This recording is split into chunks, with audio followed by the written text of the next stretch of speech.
Hi, it's Lisa Sweeney here from Business in Heels, and I just happen to be sitting here today with the lovely Deb Fribbins, who runs both Melbourne and Geelong branch and another business called Developing Excellence in Business. And so Deb has had a very long career in corporate buying and, only recently moved into the world of small business. And we're chatting a little bit of some of the challenges and the things you've got to let go of when you leave that sort of corporate role.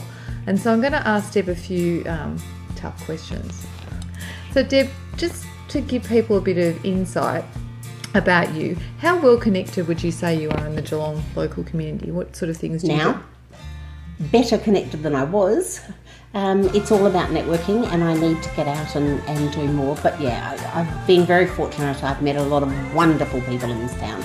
There's an enormous amount that goes on in this city that some people don't tend to blow their bags. And it's not about blowing your bag, so to speak, and saying how good you are. It's about just letting people know what's going on in the world and what's going on in your world.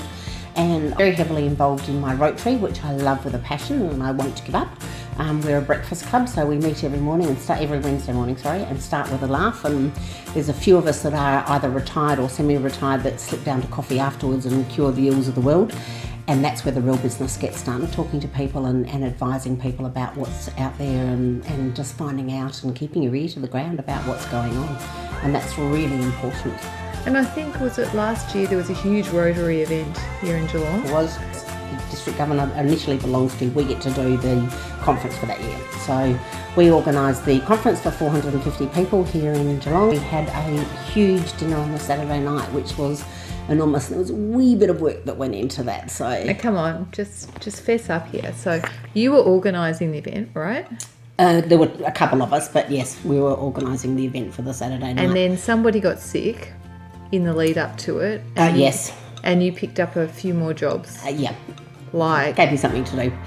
I basically organised, with the committee that we had, we organised the dinner for the Saturday night, which was really good. 450 of them? Yeah. Including prizes and bags and all sorts of stuff? Yeah, we had lots of giveaways. There's a lady here in Geelong who I met through Business in Hills. She came along to one of our events, Angela Ko, who imports from China for us anything you want, basically. So I got on to Ange and said, right, the theme for the night was James Bond. And we had USB sticks made in Aston Martins with all the Rotary information on it. We had gadget pens that had screwdrivers and spirit levels and God knows what else on it. A lot of stuff that we had 3 Aston Martin pedal cars. Ange was able to get all of those. And I wouldn't have been able to do that had I not met her at a networking event, which happened to be Business in Hills. So, and what do you think the best thing the Rotary Club has achieved here in Geelong? 16 clubs in Geelong. Geelong is part of Western Victoria, and there's 64 clubs in our area. There's 16 of them in the Geelong and Bellarine. There's a huge amount that Rotary does internationally and locally. Our big focus for the last 2 years has been to eradicate polio, and that's been enormous. Bill Gates has been coerced into giving $2 for one. For every dollar that we raise, he gives 2. And there are, last year, I think, don't quote me, but I think there were 6 cases of polio in the world. And it's really only now in those countries that it's not really accessible, like Pakistan and Afghanistan and those sorts of places. And the problem there is that the refugees that come out, they haven't had the benefit of being able to be immunised. So they're actually, the danger is that they bring those diseases back into the rest of the world. But locally, we've done an enormous amount as well, and occasionally the clubs will club together, which is really good, and do some projects for the benefit of the greater Geelong area. And so why do you feel you need to be at those, why do you stay involved with Rotary? Our particular, and every club has a different bent depending on where they come from. Our club does an enormous amount with youth. And that's my passion, to help the youth. I keep saying they're the ones that are going to be pushing us around in our wheelchairs in the future. And so we do a lot with youth. We have international exchange students that come out every second year, and being able to have one stay here. But our club does 3 months each for families, so that the kids learn the culture, because everybody does things slightly differently in their own homes. So I have my Swiss daughter was here last week again. She was my exchange student 10 years ago, and this is her 3rd trip back to see us. So she's just had 3 weeks with me, which was awesome. I have a French son, I have a Swedish daughter, I have a Brazilian daughter, I have sons and daughters from all over the world who I still hear from. My Brazilian daughter invited me to her wedding. My Swiss daughter has told me I have to go to her wedding, whether I like it or not, which is beautiful.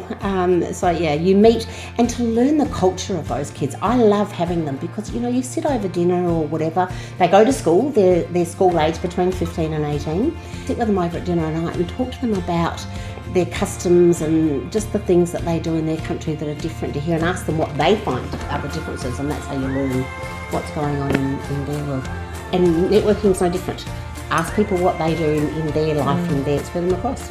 Exactly, which is why Deb is so well suited to be an awesome branch director for Business in Heels. So, she's got the community, the interest in the youth, as well as she just loves having coffee and a chat, right? You getting that? She talks too much, yeah. No, but you listen really well too, and I think for all of you that are wanting to make connections to learn more about what's going on in Geelong, Deb is just a great central hub, and she doesn't know someone, she'll point you in the right direction because she loves helping people in business. So for those people that have just left corporate or are setting up their own business, what sort of advice would you give them that might help fast track them through the process? Plan. When you come out of the corporate world, you have so many other people doing all of these things, and that for me was the biggest challenge, was to, instead of just doing your job and then thinking, I need this piece of information, you have to actually do that piece of information. So if you're just starting out, make sure you've got all your ducks in a row. If you're in business and your business is plateaued and you're not quite sure how to take it to the next level, my expression is get off the merry-go-round. Stop working in your business and start working on your business, and at least you can relate to that, because trying to run your own branches and run BIH internationally was just getting more challenging, and you have to step back and work on the business for it to go forward.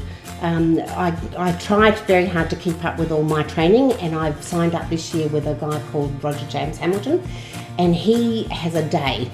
I don't know about you, but I couldn't afford a whole day. But he splits his week into a day. So he has one day where he doesn't have any appointments, he doesn't answer any emails, he doesn't answer the phone. That is his planning day every month. Every week. He has one day where he does this, one day where he's done. Most of us don't have the luxury of having a whole day every week out of our business to be able to do that. But I advise all of my clients have at least 3 hours somewhere. You have to take 3 hours out of your business to do your accounts, to send your bills out, to pay your bills, to do all of those sort of basic admin stuff. Add an hour or two to that every single week. Block it out of your diary, and just, Friday morning's first thing, Monday morning's first thing. Nobody wants to talk to you Monday morning anyway because they're too busy. Friday afternoon, Poets Day. Forget that. Spend that time. Poets Day. I love it. You haven't had Poets Day? No. It's a very old, I learnt that one in retail. I'm not allowed to say the first word, off everybody, tomorrow's Saturday. Right. Okay. No, I like it. Yeah, okay. I've got to pee. It just took me a moment. Yeah, so, Friday afternoons, everybody's trying to race around doing what they need to do for the weekend to get organised for next week. Those 3-4 hours on a Friday afternoon or first thing Monday morning when they're all gearing up, put that time aside to get your act together for the week. Plan your week out, plan all the things that you need to do, look at what you're doing for the future. And you shouldn't be planning your day, because that should have been planned last week sometime, but planning in advance, and make sure you've got all your ducks in a row. So Deb, for those people that don't know what they don't know, what do you suggest they do?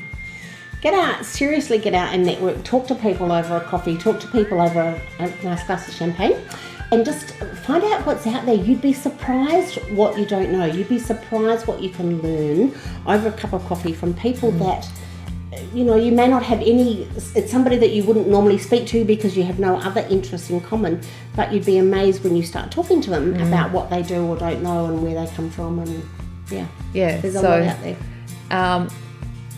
Otherwise, it's a rocky road of trying to learn it all yourself and then realising that you're not necessarily good at everything, which we probably all knew, but we make the effort to think as women we should know, at least know what we're doing. So lots of people have great products and great ideas, right? So they've come up, they've got the business plan, they've got it all running, and then they hit the brick wall because you open the doors, just like a retail shop. Where do you get the customers? So again, you know, for those people, what would you suggest? It depends on the type of business. There are so many different avenues that you can attack. You've got social media, you've got networking, you've got flyers, you've got direct mail. There are a million different ways, running webinars, running workshops, depending on the type of business that you've got. There's a million different ways that you can get out there to find. And what you've got to do is work out for your specific business what works for you, what's the right avenue for you to get people to know what you do. But it's basically word of mouth, guys. Or go and have a coffee. Yeah, ultimately when you're doing business, you know, you're dealing with person, right? No matter where you start it from, social media, webinars, whatever, you still end up doing business with a person. So Correct. The sooner you cut out all the middlemen and get to meeting the people, the sooner you actually start getting cash going into your business. Correct. So you can see that Deb has an awesome amount of knowledge. You are one of these people and you can relate to any of this. I suggest you drop her a line. Please do. And set up a time for a coffee or just have a chat. Who knows where it'll lead. Absolutely. Geelong at Business and Hills or Deb at debconsulting.com.au, either of those two.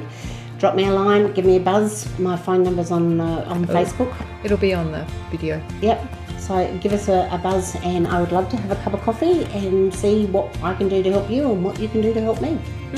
Awesome, because that's the basics of networking, isn't it?